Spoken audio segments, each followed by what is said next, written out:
I mean, we just cranked it up. You give me the roll tide stuff, and Ruderman takes the lead. What's going on? He's taking the lead and pulling away a little bit, I might add. I would say this will be about like Dale Earnhardt Jr. leading the lap here at Talladega if this 00 car can make it back here to lead this lap. And how about Bobby Labonte right there with Ruderman and coming for the lead? Labonte trying to become trouble. Sam Hornish, the 77. He got into and Elliott Sadler was involved. Menard, Stremme, and Kenseth. Michael's going out there. He got damaged too as he went by. The 36, the Tommy Baldwin car of Johnny Sauter, all involved in the Tri-Oval. Darrell, you talked about the Tri-Oval. Most treacherous place around is 2.66 mile If we track. can see what happened here. We see the yellow cars up on the outside there. Way up high, the yellow car, that's Sauter. And around he goes. Looks like that's the off front the bumper of Kyle Busch. Yep. And of course, all these other guys down here on the inside. There's a lot of cars bouncing off of each other. Matt Kenseth gets a good bit of damage.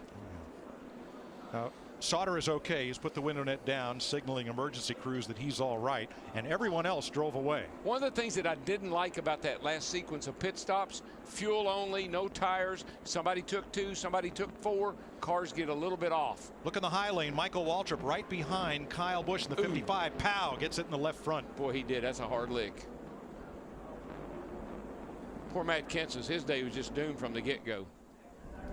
One thing I'm most impressed about as you see this unfold, we have cars sideways, we have cars backwards with their tail to the wind, and we have every car firmly on the ground. Yeah, the roof flaps now are doing their job like they used to do, keeping the car. You see, which car was that? That's the 26 Sadler? maybe, or the 19 there that was around backward, and the car never did anything. But I mean, there's no question Kyle Busch in the 18 gets into the back of Johnny Sauter in the 36, but he had Michael Waltrip in the 55 stuck up his rear bumper. Yeah. Kurt Busch also got some heavy right side damage on that one.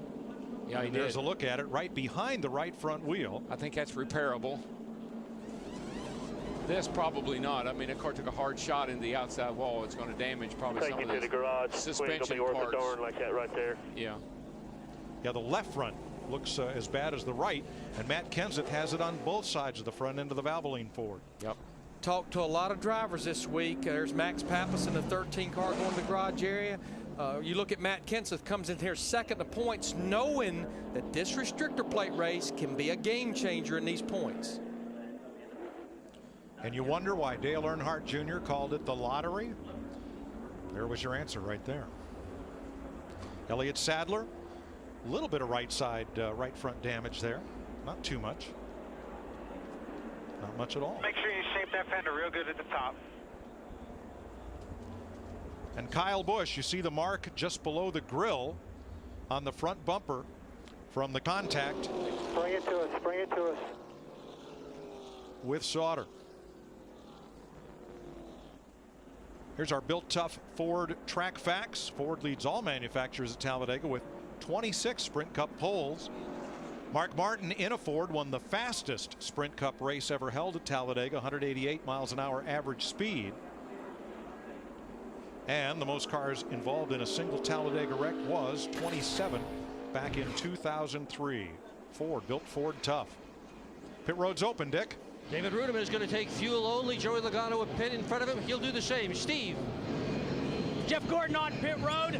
This should be gas only. Last time they took just lefts. Gas only, Krista. Greg Biffle going to make a right front shock change. The plan, it's staying compressed. Hard for the guys to change the tires with it down in the track. Matt. Fuel only for the driver and car of the 48. Sunoco fuel to top him off, and a bottle of water for Johnson. No changes. Brad Keselowski is the free pass car under this caution. Never pass up that opportunity to get that fuel in the car. We're getting close to a 2-stop race. So right now the only car out of the race from this one is Johnny Sauter.